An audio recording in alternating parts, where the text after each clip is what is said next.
No espero ni solicito fe para la narración tan sencilla como extravagante que está a punto de brotar de mi pluma. Locura sería en verdad el esperarlo, pues que mis propios sentidos rechazan su evidencia. Sin embargo, no estoy loco, ni estoy soñando. De seguro, mas debo morir mañana y quiero hoy aligerar el peso de mi alma. Mi propósito inmediato es presentar llana y sucintamente a los ojos del lector, sin comentario de ninguna clase, una serie de simples acontecimientos domésticos. En sus consecuencias, estos acontecimientos me han aterrorizado, me han torturado, me han deshecho. A pesar de todo, no trataré de interpretarlos. Para mí, solo han representado el horror. Para muchos otros será quizá no tanto terribles como baroques.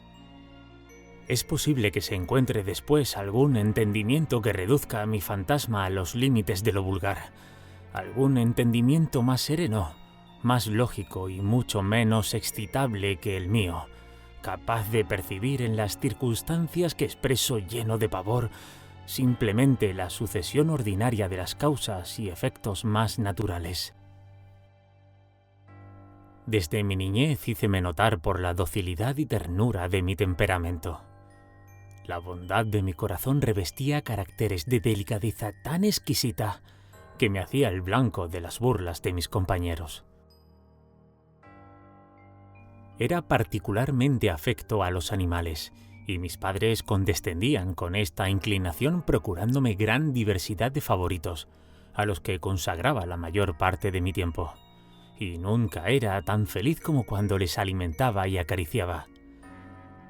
Esta peculiaridad de mi carácter aumentó en la adolescencia y aún en la virilidad derivaba de aquella fuente muchos de mis mejores goces. Apenas necesito explicar a los que hayan sentido afección por algún perro fiel e inteligente la intensidad de placer que produce este sentimiento. Existe en el amor generoso y abnegado de un irracional algo que va directamente al corazón de aquel que haya tenido ocasión de comprobar a menudo la ruin amistad y la lealtad tan deleznable del hombre. Me casé joven y tuve la suerte de encontrar en mi mujer inclinaciones semejantes a las mías. Observando mi afición por los animales domésticos, no perdía ella ocasión de procurarse los más lindos. Teníamos pájaros, peces dorados, un perro fino, conejos, un pequeño mono y un gato. Era este un enorme y hermoso animal, enteramente negro e inteligente hasta un grado excepcional. Al ocuparnos de su inteligencia, mi mujer, que tenía gran fondo de superstición, hacía frecuentes alusiones al antiguo concepto popular que considera brujas disfrazadas a todos los gatos negros. No que prestara ella fe a esta creencia, y si mencionó la idea, es por la sencilla razón de que la recuerdo ahora de pasada. Plutón, que así se llamaba el gato, era el preferido entre los diversos favoritos y mi compañero habitual de juegos. Solamente yo le alimentaba, y él acostumbraba a seguirme por todas las partes dentro de la casa, siéndome difícil evitar que hiciera lo propio también por las calles. Nuestra amistad continuó así por varios años, durante los cuales, y a impulsos del demonio intemperancia, me ruborizo al confesarlo, mi temperamento y mi carácter sufrieron radical alteración hacia el mal. Día por día hacíame más taciturno e irritable, y guardaba menos consideración a los demás. Aún me permitía usar con mi mujer un lenguaje destemplado, llegando después hasta la violencia personal. Mis favoritos hubieron de sentir naturalmente este cambio de disposición. No solamente les descuidaba, sino que abusaba de ellos. Todavía conservaba Plutón. Sin embargo, ciertas prerrogativas que me impedían maltratarle, como lo hacía sin escrúpulo de ninguna clase con el mono, los conejos y aún con el perro, cuando por cariño o por casualidad se atravesaban en mi camino. pero la enfermedad avanzaba. El alcohol es semejante a una enfermedad. Y al fin hasta Plutón, que se volvía viejo e impertinente en consecuencia, comenzó a sufrir los efectos de mi mal temperamento.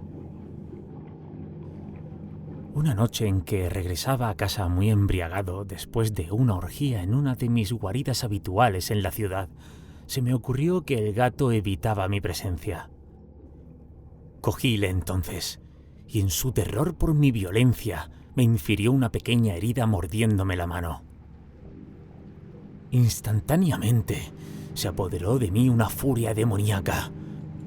Mi alma prístina parecía haber escapado en aquel momento de mi cuerpo, y una maldad diabólica, nutrida por la ginebra, estremecía todas mis fibras. Saqué un cortaplumas del bolsillo de mi chaleco, abríle y deliberadamente arranqué de su órbita uno de los ojos del animal. Me avergüenzo, me quemo, me horrorizo al escribir esta abominable atrocidad. Cuando al día siguiente volví a la razón, después de haber dormido a los humos de la orgía nocturna, experimenté un sentido mitad de horror, mitad de remordimiento por el crimen cometido. Pero era apenas un sentimiento débil y equívoco que no llegó a conmover mi ánima. Me sumergí de nuevo en los excesos y ahogué pronto en vino la memoria de mi hazaña. Al mismo tiempo el gato se recobraba lentamente. El hueco vacío del ojo presentaba, es verdad, terrible aspecto, pero el animal no parecía sufrir ningún dolor. Iba y venía por la casa como de costumbre, mas como era de esperarse, huía aterrorizado a mi aproximación. Tenía yo todavía bastante corazón para sentirme apenado por esta evidente prueba de desafecto de parte de un ser que tanto me había amado en otro tiempo. Pero este sentimiento se convirtió pronto en irritación. Y se presentó entonces, para confirmar mi depravación final e irrevocable, el espíritu de la perversidad. De este espíritu no se ocupa la filosofía. Sin embargo, no estoy tan cierto de la existencia de mi alma como de que la perversidad es uno de los impulsos primitivos del corazón humano, una de las facultades primordiales e indivisibles que definen la orientación del carácter del hombre. ¿Quién no se ha sorprendido 100 veces cometiendo alguna acción vil y torpe por la sola razón de que no debería hacerlo? ¿No existe acaso en nosotros cierta perpetua inclinación a violar la ley contra todo el torrente de nuestro buen criterio, y solo porque comprendemos que tiene razón de ser? El espíritu de la perversidad, decía, vino a poner el colmo a mi depravación. Aquella ansia infatigable del alma de vejarse a sí misma, de violentar su propia naturaleza, de hacer el mal por puro gusto, me impulsaba continua y tenazmente a consumar el daño que había infligido al inofensivo animal. Una mañana, a sangre fría, pasé un lazo a su cuello y lo colgué de la rama de un árbol. Lo ahorqué con lágrimas que corrían de mis ojos y el remordimiento más amargo que laceraba mi corazón. Lo ahorqué porque sabía que me había amado, porque sentía que no me había dado motivo de ofensa. Lo ahorqué porque comprendía que al hacerlo, así cometía un pecado mortal que exponía mi alma a encontrarse, si tal era posible, más allá de la gracia infinita del Dios más misericordioso y más terrible. En la noche del día en que cometí esta crueldad, desperté a los gritos de incendio. Las cortinas de mi cama estaban convertidas en llamas. Toda la casa ardía. Con gran trabajo pudimos escapar de esta conflagración, mi mujer, mi criada y yo. Todas mis riquezas desaparecieron repentinamente. y desde entonces me entregué a la desesperación. Estoy por encima de la flaqueza de establecer relación alguna de causa y efecto entre el desastre y la atrocidad cometida. Pero prefiero una cadena de acontecimientos y no dejar ningún eslabón incompleto. Al día siguiente del incendio, visité las ruinas. Todos los muros, con excepción de uno, se habían desplomado. El que continuaba en pie era la pared no muy gruesa de una habitación situada en el centro de la casa, y contra la cual descansaba antes la cabecera de mi lecho. El estuco había resistido allí en gran parte la acción del fuego, hecho que atribuí a su reciente aplicación. Densa muchedumbre se había apiñado cerca de este muro, y muchas personas parecían examinar cierta parte con viva y minuciosa atención. Las palabras extraño, singular, excitaron mi curiosidad. Me aproximé y pude observar la figura de un gato gigantesco grabado como al bajo relieve sobre la blanca superficie. Veíase una cuerda alrededor del cuello del animal. Cuando se presentó por primera vez ante mis ojos esta aparición, pues difícilmente podía considerarla de otro modo, mi sorpresa y mi terror fueron extremados. Pero al fin vino la reflexión en mi ayuda. Recordé que había ahorcado al gato en un jardín contiguo a la casa. A la voz de fuego, el jardín se llenó de gente inmediatamente, y una de aquellas personas cortó sin duda la cuerda de que pendía el animal, arrojándolo a mi aposento por alguna ventana abierta. Probablemente esto se hizo con el propósito de despertarme. El desplome de los otros muros comprimió seguramente contra el estuco fresco a la víctima de mi crueldad, y la cal de la mezcla, combinada con el amoníaco del cuerpo y por efecto de las llamas, había producido la figura que allí aparecía.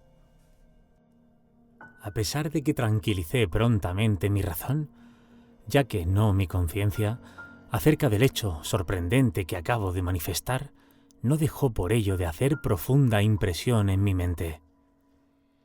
Durante largos meses no pude liberarme del fantasma del gato, y en este periodo se apoderó también de mi espíritu cierto vago sentimiento que se asemejaba al remordimiento, aunque en realidad no lo fuera.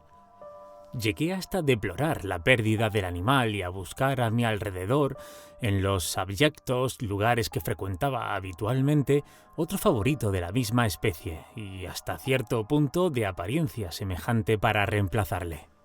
Una noche en que me hallaba sentado, medio embrutecido, en uno de aquellos antros de infamia, atrajo repentinamente mi atención un objeto negro que reposaba en lo alto de uno de los enormes barriles de ginebra o de ron que constituían el principal mueblaje del departamento.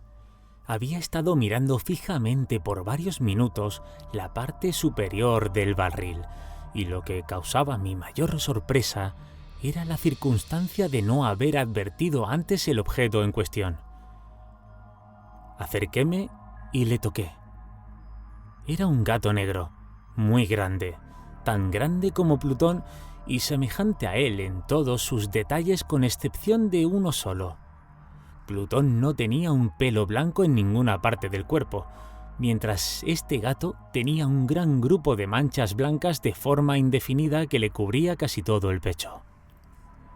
Al tocarle yo, se levantó prontamente, comenzó a hilar de contento, se restregó contra mi mano y pareció deleitarse con mi atención. Este era, pues, el ser que andaba yo tratando de encontrar. Inmediatamente propuse su compra al tabernero, quien manifestó no ser su dueño. No conocía al gato, jamás lo había visto antes. Continué acariciándole, y cuando me preparaba a regresar a mi domicilio, el animal mostró disposición de acompañarme. Le permití hacerlo así, deteniéndome de vez en cuando a darle palmaditas antes de proseguir. Cuando llegamos a la casa se domesticó inmediatamente, haciendo al punto grandes migas con mi mujer. Por lo que a mí toca, pronto sentí despertarse dentro de mí cierta antipatía por el animal. Era justamente lo contrario de lo que esperaba, pero no sé cómo ni por qué, su evidente afección me repugnaba y me hastiaba. Poco a poco este sentimiento de tedio y repugnancia se convirtió en odio acerbo. Evitaba al animal, pero cierta sensación de vergüenza y el recuerdo de mi crueldad anterior me impedían maltratarlo. Durante varias semanas no lo golpeé, ni lo traté con violencia en forma alguna, pero gradualmente, muy gradualmente, llegué a mirarlo con aversión intolerable y a huir en silencio de su odiosa presencia como de un hálito pestilente. Lo que aumentó indudablemente mi aversión por el animal fue el descubrimiento, a la mañana siguiente de haberle traído a casa, de que, a semejanza de Plutón, se hallaba privado de un ojo.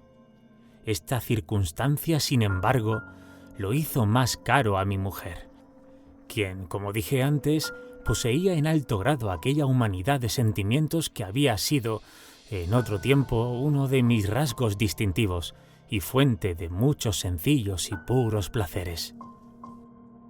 Con mi odio por el gato parecía aumentar, sin embargo, su predilección por mí. Seguía mis pasos con pertinacia tal que sería difícil hacer comprender al lector. Dondequiera que me sentase se acurrucaba bajo la silla o saltaba sobre mis rodillas cubriéndome de sus repugnantes caricias.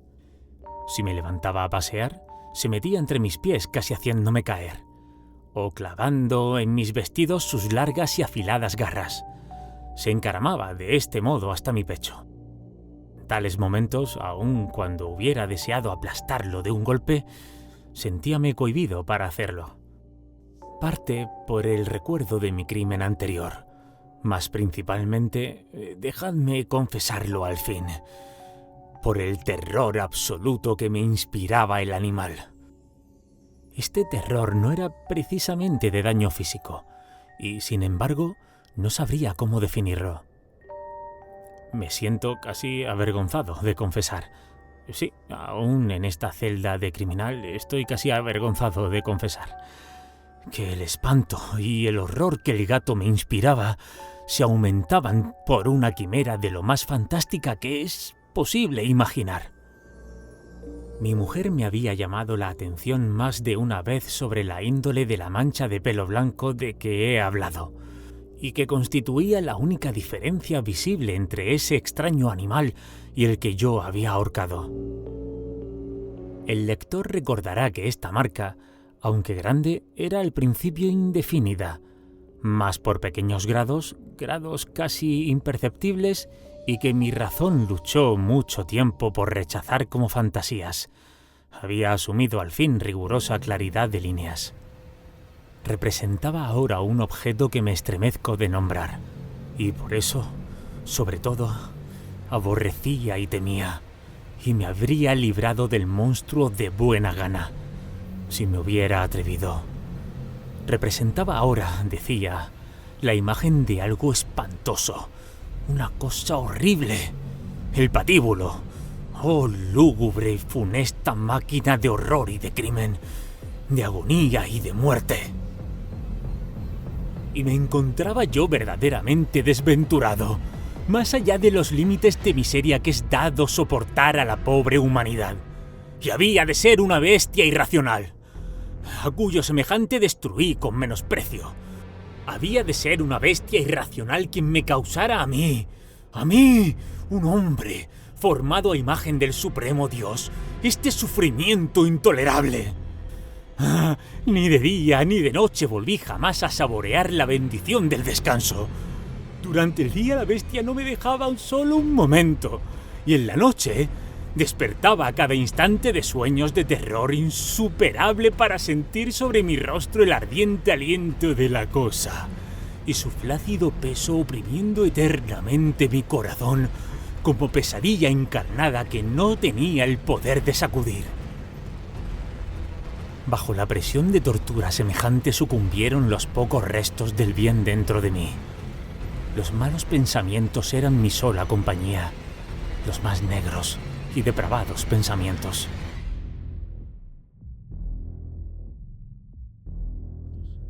La acostumbrada irritabilidad de mi carácter aumentó hasta el aborrecimiento de todas las cosas y de toda la humanidad. Mientras mi mujer, sin una queja, era, ¡ay de mí!, la víctima diaria y paciente de los súbitos, frecuentes e incontenibles arranques de furia a que entonces me abandonaba ciegamente. Un día me acompañaba ella en algún recorrido casero por los sótanos del viejo edificio que nuestra pobreza nos compelía a habitar. El gato me seguía por las escaleras y, haciéndome casi precipitar, me exasperó hasta la locura. Cogiendo un hacha y olvidando en medio de mi ira el terror infantil que hasta entonces había tenido mi mano, asesté un golpe al animal, que le habría sido fatal instantáneamente a caer como yo lo deseaba. Pero la mano de mi mujer desvió el golpe. Arrastrado por su intervención a ira más demoníaca, desasí el brazo que ella me sujetaba y hundí el hacha en su cabeza. Cayó muerta en el sitio, sin un gemido. Cometido el horroroso asesinato, me dediqué sin tardanza y con entera deliberación a la tarea de ocultar el cadáver. Sabía bien que no podría sacarlo fuera de casa, ni de día ni de noche, sin correr el riesgo de ser observado por los vecinos. Diversos proyectos se presentaron a mi imaginación.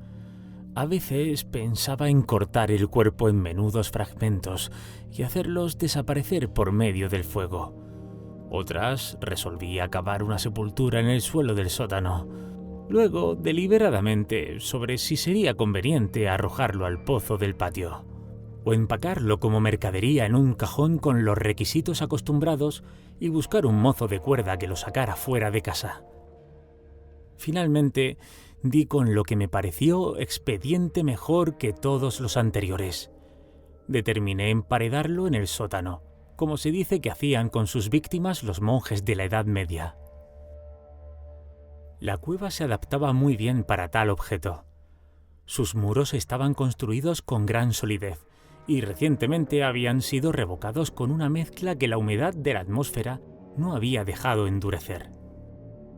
Existía además, en uno de los muros, una protuberancia causada por cierta falsa chimenea u hogar que se había rellenado para nivelarla con el resto del sótano. No puse en duda el que fácilmente se podría remover los ladrillos en aquel sitio, colocar allí el cuerpo y disponer el muro en su forma primitiva, de manera que nadie pudiera percibir nada sospechoso. Mis cálculos no me engañaron. Con ayuda de una barra de hierro arranqué fácilmente los ladrillos y, depositando cuidadosamente el cadáver contra la pared interior, lo mantuve en esta posición mientras que, con poco trabajo, volví a rehacer el muro conforme se encontraba anteriormente. Procurándome argamasa, arena y filamentos con las precauciones posibles, preparé un compuesto que no pudiera distinguirse del enlucido antiguo y lo coloqué esmeradamente sobre el nuevo enladrillado. Al concluir, me sentí satisfecho de mi obra. El muro no ofrecía la más ligera señal de haberse movido. Recogí los fragmentos del suelo con el cuidado más minucioso. Miré triunfante en torno y me dije a mí mismo: aquí por lo menos mi labor no ha sido en vano. Me preocupé enseguida de buscar al animal que había causado tanta desventura, porque al fin había resuelto firmemente deshacerme de él. Si me hubiera sido dado encontrarle en aquel momento, su suerte no habría sido dudosa. Mas parecía que el taimado gato, alarmado por la violencia de mi cólera, evitaba afrontar mi actual disposición. Es imposible describir o imaginar la intensa sensación de reposo bienaventurado que produjo en mi pecho la ausencia de esta detestada criatura. Tampoco apareció en la noche, y así, por una vez siquiera, desde su llegada a casa, dormí con sueño profundo y tranquilo. Dormí a despecho del asesinato que pesaba sobre mi alma. Transcurrieron el segundo y el tercer día, y mi atormentador no se presentó. Respiré de nuevo como hombre libre. El monstruo, en su terror, había abandonado la casa para siempre. No lo vería más. Mi felicidad era suprema. La perversidad de mi negro crimen me molestaba apenas. Tuvieron lugar algunos interrogatorios que fueron contestados fácilmente. Aún se procedió a una pesquisa, mas por supuesto nada pudieron descubrir. Creía ya asegurada mi felicidad futura. Hacia el cuarto día después del asesinato se presentó en la casa inopinadamente un grupo de la policía y procedió de nuevo a verificar rigurosa investigación en el edificio. Seguro como me hallaba de que mi escondrijo era inescrutable, no sentí preocupación alguna. Los oficiales me ordenaron acompañarles en su pesquisa. No dejaron rincón ni esquina sin escudriñar. Al fin, por tercera o cuarta vez bajaron al sótano. Ni uno solo de mis músculos se conmovió. Mi corazón latía tranquilamente como el de aquel que duerme en la inocencia. Pasé la cueva de un extremo a otro.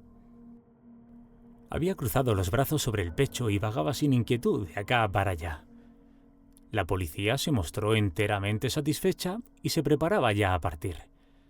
El júbilo era demasiado grande en mi corazón para poder refrenarlo. Me quemaba por decir algo, una palabra de triunfo siquiera, para afirmar más aún la certeza de mi inocencia.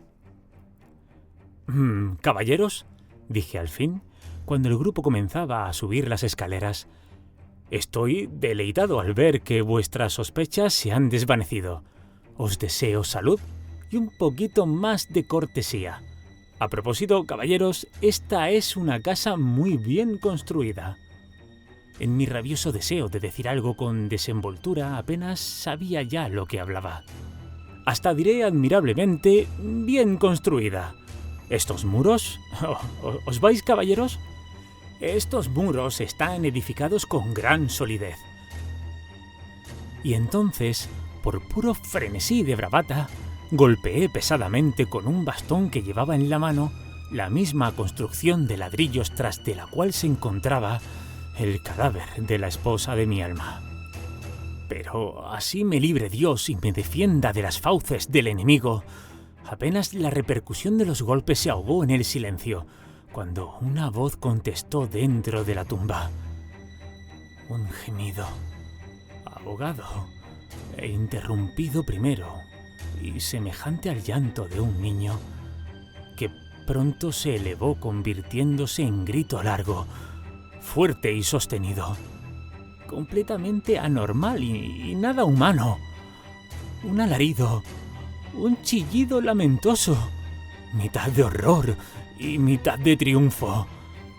¿Cómo puede oírse brotar solamente del infierno, reuniendo el grito de agonía de los condenados y la exultación de los demonios por su condenación? Sería una locura hablar de mis sentimientos. Desfalleciente, retrocedí titubeando hasta el muro opuesto. Por un momento quedó inmóvil el grupo en las escaleras a causa de su extremo horror y espanto. En el momento inmediato, una docena de brazos robustos atacaba el muro. Cayó completamente. El cadáver, ya descompuesto y cubierto de grumos de sangre coagulada, permanecía erguido ante los ojos de los espectadores.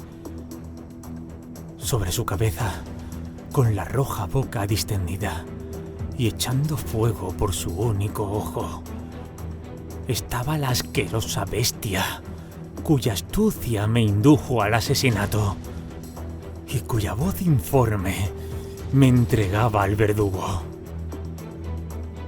Había emparedado al monstruo dentro de la tumba.